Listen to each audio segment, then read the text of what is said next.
Hey everyone. So this particular video was inspired from a conversation that I had with a friend. And basically they just expressed their fear of being able to fix things.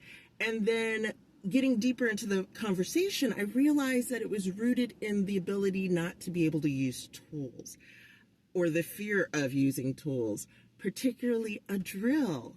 And so I was just like, oh my goodness. And so I explained to this person how easy it was to use a drill. And now I'm going to explain to you. So we're going to start with this type of drill. There are different types, but this one in particular is called an impact drill.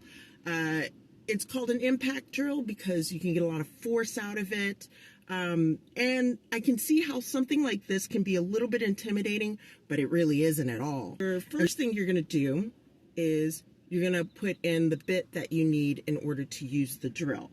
So we've got this bit right here, and this, the tip of it that's inside is called a Phillips head, okay? So if you ever see just kind of like a cross at the very edge, that is what's called a Phillips head screw. So we're gonna take the impact drill, this little area that's spinning, you're gonna push that up, right? And so when you push that up, you're gonna be able to put this part in.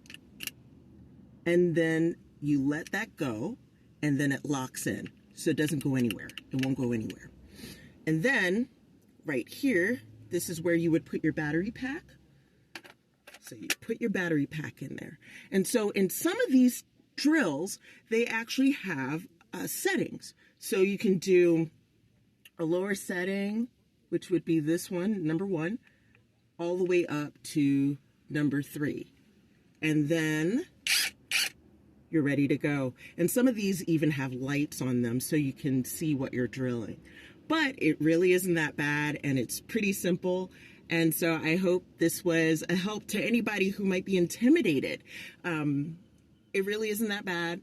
It's easy, and you can do it.